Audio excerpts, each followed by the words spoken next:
We have so much more.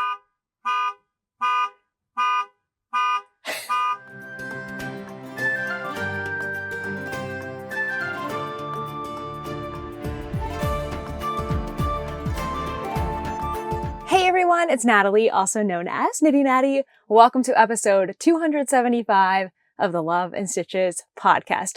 And welcome to the van.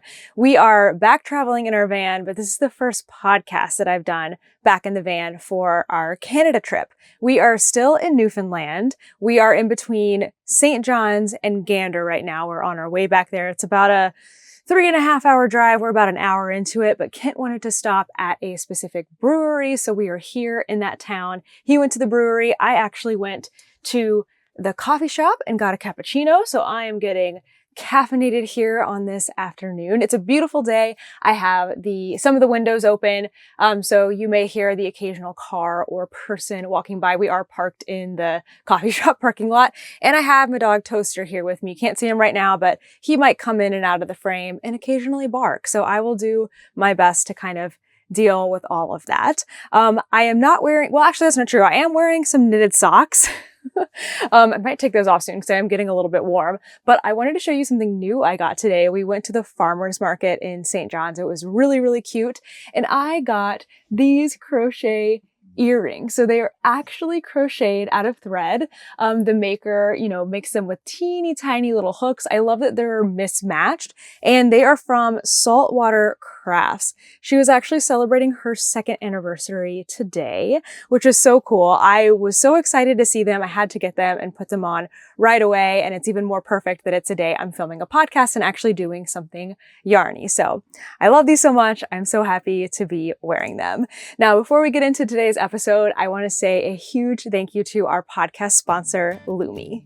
Lumē has you covered from head to toe to keep you smelling fresh all day long. With all the hiking that we've been doing lately, my deodorant wipes have been working overtime. I use these every single day to freshen up before applying deodorant. With Lumē, you have tons of options when it comes to deodorant. The stick deo is my go-to for pits. It goes on smooth and leaves no residue. The whole body deodorant I found surprisingly useful for my feet. You just squeeze out a little bit and rub it anywhere that you have odor. They also have a spray option if that's your thing.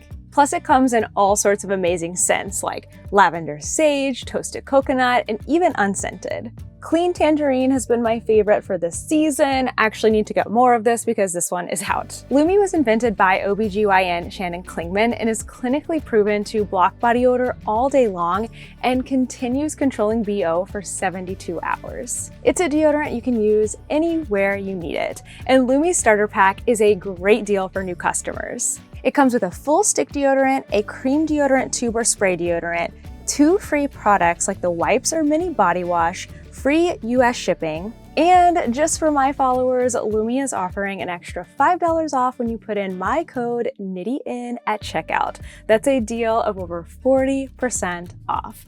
Thank you again to Lumē for keeping me smelling good, and now back to the episode. I have been immensely enjoying my Canada blanket this week, and I have been crocheting squares and pretty much ignoring everything else. It's just been so much fun. I have just loved doing this so much. I've been getting lots of yarns, of course. I'm getting more than my intended quota at the beginning, but I'm having a really good time doing it and really getting to represent the provinces here in these squares. So I had done these for last week, so I'll catch you up on those and then we'll talk about what I've done this week. So as a recap, as I just started this project, I am making a blanket to commemorate my travels through Canada. I am looking to get a yarn hand-dyed in every province. So that will be up to 10 colors. And then I want to have at least 12 colors total in my blanket because I'm going to make 2 squares out of each yarn. And I am using up a good amount of a 100-gram skein by making 2 squares out of each one. For one of those squares, I am doing basically just a really large solid granny square. I am using the Battenberg blanket pattern and just extending it to have 9 rounds instead of 3, I think it has. And I'm using my yarn held double and a 4.5mm hook. And all of this is in my project page. And also by the time this goes out, I will have brushed up my project page, hopefully added lots of pictures and details, even more than I had last week. That's my goal at least. Now for the second square of each of these, I am using the Yorkshire crochet along blanket. It actually might just be the Yorkshire blanket. It's a pattern that I've done before. It's so much fun. It's 12 different granny square patterns, and I am just kind of picking whichever one I want to make. I want to do all 12 of them again, at least. Of course, if I have more than 12 colors, I will do more than 12. But what's been really working well for me is doing the solid granny first, because I have this memorized. It's very easy. I just wind my yarn and start it. I get to see what the yarn looks like worked up, and then that helps me to pick a pattern that I think will work well. When I made the Yorkshire crochet along blanket before, I did solid colors, and the patterns really stand out nicely against solid, but as you can see, they kind of don't stand out quite as much. I mean, they're still so fun to make and still very beautiful, but when you have the color variation, they don't stand out quite as much. So I'm trying to pick things that not only match my mood, but also are flattering with the yarn that I have. So if it's like more varied, then I might pick something simpler. If it's not as varied, then I'll match it to it. So these are the squares that I finished last week, or at least had mostly finished. I think I was still working on one. So those are all done. And these represent, I believe both of these are Nova Scotia and Ontario, but really my time at Knit City. Then I was able to work through 6 more squares this week. Let me see, I'm checking my notes just to make sure. Oh yeah, I did want to say, I was able to weigh my squares again, not in the van. Cause like even right now, even though the van is still we are on an angle. And so it's really hard for me to weigh things and measure them accurately, which is so silly. And then obviously if we're moving, or like last week I was on a ferry recording the podcast and trying to weigh things, and like that just wasn't accurate. So I weighed a couple of the solid granny squares. They're all slightly different. Even though I'm working the same pattern, I'm using different yarns, slightly different fiber contents from different makers. And then of course my tension changes slightly. Like it's pretty much the same, but not exactly the same, because I'm a human. So they're not all exactly the same is what I'm trying to say. But it looks like out of the 5 that I've done so far, they're ranging between 33 grams and 37 grams. And that's for the solid granny square. So pattern's the same every single time. When I do go and update my project page notes, again, hopefully by the time this podcast comes out, I do want to weigh all of the Yorkshire squares and write those in and write how much yarn they used as well, just to have a good record in case anyone else is trying to attempt a project similar to this or using stash yarn, to give you a clue as to how much you might need. So I will have that. I don't have that today, but I will have that in there.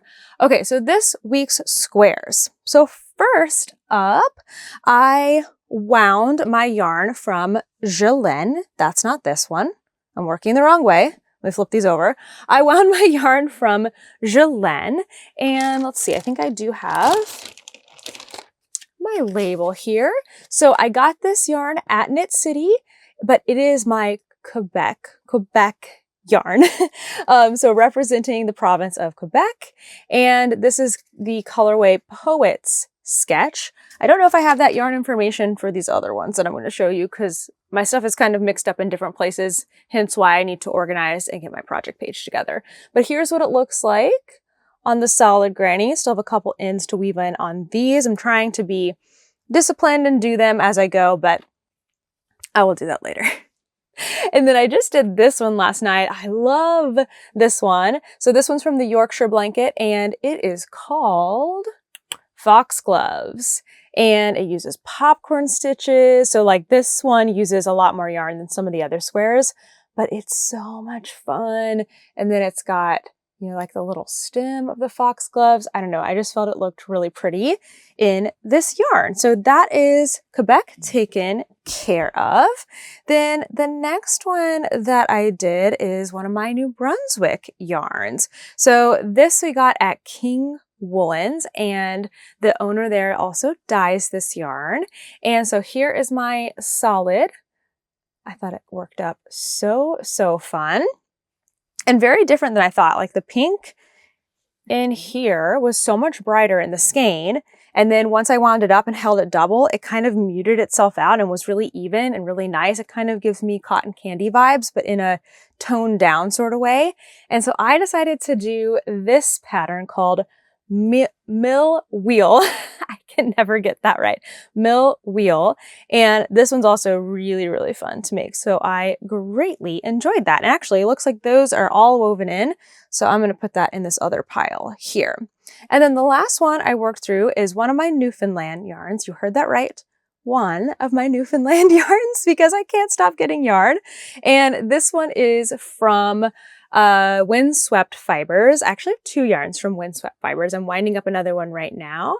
And it is called, the colorway is called Newfoundland Republic. So there is a historical, I don't want to say this incorrectly, but it used to be the flag that was used to represent Newfoundland. There's a newer flag now, and it's a tricolor flag, and it's these 3 colors. So it looks really, really fun. I'm trying to have pinks and purples, and as you can see, there's a lot of green in this, but it does have pink. So I'm actually iffy if this one will get added to the blanket, but I'm sure that along the way, I will be somewhere where I don't have the option to get pink or purple, and I have to kind of like twist it a little bit. So you can see all of these are very purpley so far. I have this one as well, very pink and purple, and another one that's very pink from the same dyer. So if at the end of the day, I don't end up using this one, I will still be happy that I got to work it up. And it's just like such a good color to represent Newfoundland. Anyway, the Yorkshire pattern that I used is, again, another one of my favorites. Like, this is why I'm making this pattern again, because it's so much fun. And as you can see, the pattern does get a little bit lost with the variegated yarn. So if you're making this for the first time and you want it to really stand out, maybe use solids, but in person you can see it better. But this one is called Lambing Season, and it's just got all these little puff stitches, and it's really fun to do. So there's something about this color that made me kind of think of flowers. And so these kind of look like little buds to me. So that's why I picked those. So that is what I have done with most of my week. I have been getting the yarn wound at the yarn store if possible, but for a few of these, that wasn't a possibility. So I've been hand winding them, which also takes a while, but I have figured out a little hack. In the van, in the cab of the van, we have a little screen that juts up a little bit. And just by happenstance, I threw a skein on there when I was starting to wind it because I needed to stand up. And I was like, wait, this is actually holding my yarn, keeping it from getting like tangled up. This is where I need to wind yarn. So I have a picture of that. I can show you like how I'm winding it. And then the other sort of hack I figured out this week is sometimes I'm winding my yarn while Kent is driving. And so I don't have my scale. And again, I've explained why using the scale in the van is not always accurate because we're not always a flat. So instead of using the scale to try to wind up 50 grams. I'm winding it into 2 50-gram balls because I need to hold it double. So instead of trying to guesstimate winding 50 grams or waiting until I can weigh it, I wind up what looks like 50 grams. I set that aside and then I grab the other end of the skein and start winding that. So eventually I get to a point where my 2 balls of yarn that I'm making meet in the middle, and then I can hold them next to each other and compare them. And that actually is pretty accurate for getting decently even sized skeins. So those are my 2 little winding hacks I figured out this week for this blanket. So I have 2 yarns left to do, 4 more squares. And then by that point, we will be moving back through other provinces. So I do kind of want to get caught up in a sense, like use the yarns that I have so that I'm not falling into a place where I was with my US blanket being like 20 yarns behind. But other than that, everything is going really great with this blanket. It's using up quite a bit of yarn. I have, as you can see, the extras down here. It's not a ton of extra yarn. Once I'm able to update everything, I'll know like exactly how much, but it's enough where I feel like I don't need to continue to use it. I could give it to somebody and they could put it in a scrappy blanket. So that makes me feel really, really good. I have also been working on my Skyline Tee this week. This is a pattern by Tori Yu.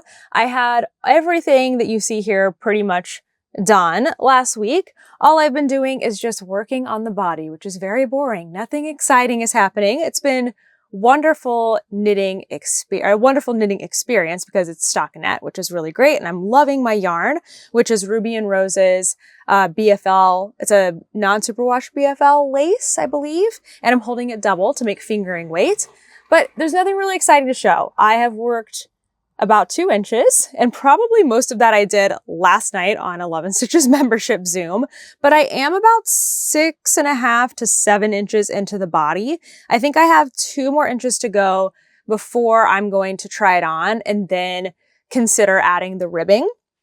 I think I'm going to aim for around an 11-inch body, which is what the pattern goes for.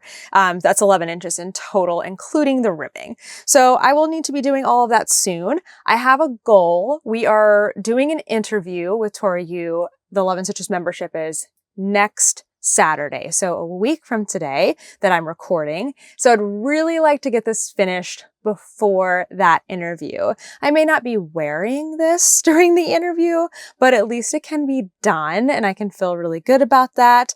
So that's my new goal. So if I could do an inch per day, which is actually kind of a lot of knitting, especially with my squares.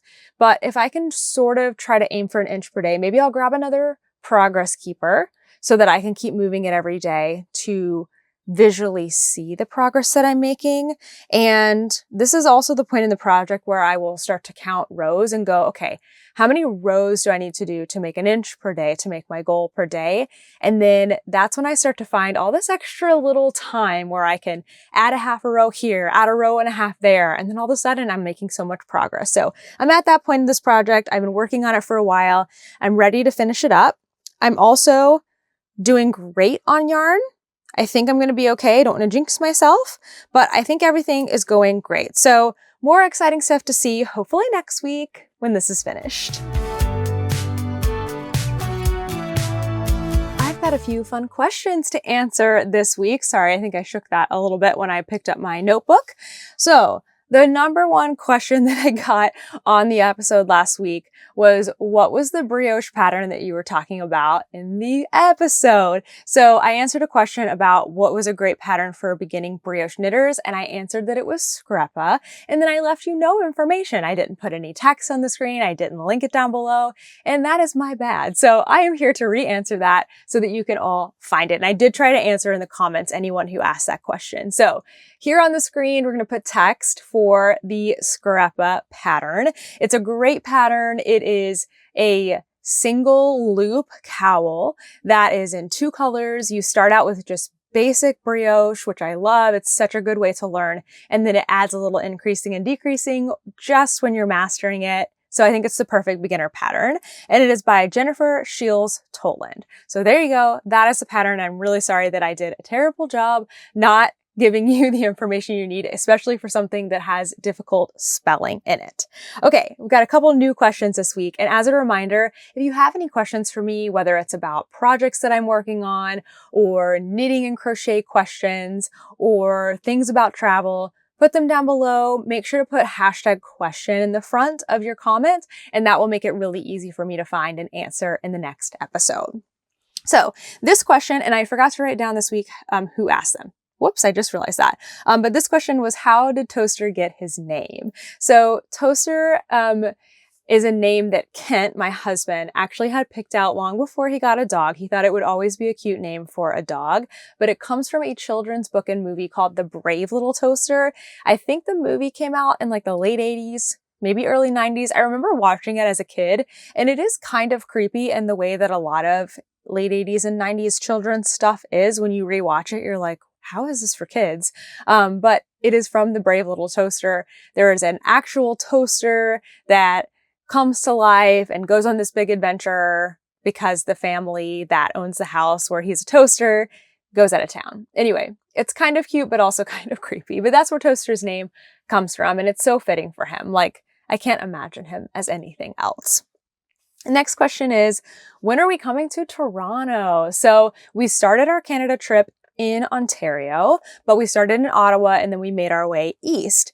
So once we're done with the Maritimes, we're going to go back into the US for a little while. And then the next point of entry, I guess, for us is going to be the Toronto area in Ontario. We're going back to Ontario. We're going to Toronto for quite a while because there's just going to be so much to do there and in that area. I'm really excited for it. So we should be there sometime in mid to late June. We actually don't have dates or plans or anything like that quite yet, but we're working on it. So we will be in Toronto. I'm hoping I have a couple of yarn stores that are on my list to go to. We have some friends to see. So if you have any tips for Toronto, please let us know. You can always leave a comment, or emailing me is the best way to get in contact with me, because it's the only way that I can for sure know that I'm going to be able to see it without it getting read. You know, how Instagram, you read it and then it's just gone. So yeah, email is always best. Last question for this week.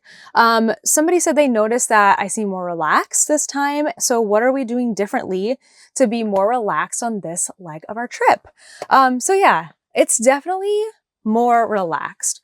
So there's a few things that we're doing differently. The major difference is that we have no yarn store tours booked. I think that's one of the things that made our 50 states trip pretty tough, is because we always had somewhere we needed to be. So it wasn't just oh, we need to be at this national park because we've decided we need to be at this national park, or because we need to be at this campground because we've booked this campground. It was, we need to be in St. Louis on this specific day because we have a commitment with a yarn store to film a tour with them. And that was super great. I don't want to sound like I'm complaining at all. It was amazing and such a fun trip, but it did make our travel really, really fast and really, really tight. And looking back, we probably could have done that in a better way. We probably could have maybe said, let's only do one tour per week, or let's spread things out. And what ended up really happening is we would have a bunch of yarn store tours within a few weeks, and then a long stretch of time where we had just time to travel and relax. And then we do it all over again. So it was a lot of fast, fast, fast pace, and then a little bit slower, and then fast, fast, fast. All that to say, we didn't want to do that again. In Canada, we wanted things to be a little bit different. With travel, there's always things that come up that are unexpected. Sometimes they're kind of a negative thing, oh, something happens to the car and you need to stay an extra day somewhere to get your car looked at. That happened to us in Ottawa when we started this trip. But sometimes it's a positive thing. You go into a town and you're oh my gosh, it's so fun. I love it here. I want to stay a little longer. And with the yarn store tours being booked in advance, we didn't have that flexibility. So not having that means that we are a lot more flexible. And that makes me really happy, because now we can really just vibe. If we, I'm trying to think, in Quebec City, we ended up staying a little longer and we got to go to an alpaca farm, and we filmed it and it's going to be coming out later. But that was so fun to have the space and the time and the mental capacity to be able to do that. If we had something else booked down the road, we wouldn't have been able to stay. Actually, I think we're going to be going back through a town in Nova Scotia, because we went there and we went to a yarn store and we really liked it, but I want to go back on a day when I can actually stay and hang out. So now we're getting to do things like that, which is really exciting. So that makes me feel better and more relaxed. And then I think just in general, we're just more experienced with being on the road. So all the little day-to-day things don't feel as stressful as they did the first time around. I'm trying to be more reasonable with expectations around the hours I have to work, the amount of knitting and crochet I can be doing, and just being more adaptable in general. That's probably the biggest skill that I have gained from traveling, is being more adaptable and being flexible. It's still hard, but I'm a lot better at it. So I'm glad you can see it, that I am feeling more relaxed, which is making the experience even greater. And I hope we get to go back through a lot of the US states. We are planning to go through a lot of them and kind of do the same thing, where we just have this more travel-minded aspect instead of more of a work-minded aspect. Again, that's not wrong at all. I'm still really grateful for the trip that we had. But you get to see things through a new perspective when you do get to have the time. Coming in here with a quick news report. Sock Week shop updates are coming up this Saturday, June 7th. Make sure to mark your calendars, set your alarms. These are Eastern time shop updates. So 11 a.m. Eastern time is all of our accessories. They're so fun. You can find them on nittynatty.com. You can also, if you want to preview them, you can go to the YouTube channel, You're Here Now, and you can look through that shop, or not, I'm so out of the right words. You can look for the sponsor reveal video. My goodness. Okay, so that's all on there. 11 a.m. accessories, 11:30 is going to be bags, 12 p.m. is going to be yarn. And when the yarn comes out, everything is out. And the reason that we do it staggered is so you have the opportunity to get something in every category. Some of these things will sell out very quickly. Some of them, the shop owners will have a set number of ready to ship things. And then as soon as those are gone, they will start a made to order listing that may or may not be ready in time for Sock Week. So in order to give you the best opportunity to grab things, as many things, or at least one thing in every category, we do that staggered. So all on Saturday, June 7th.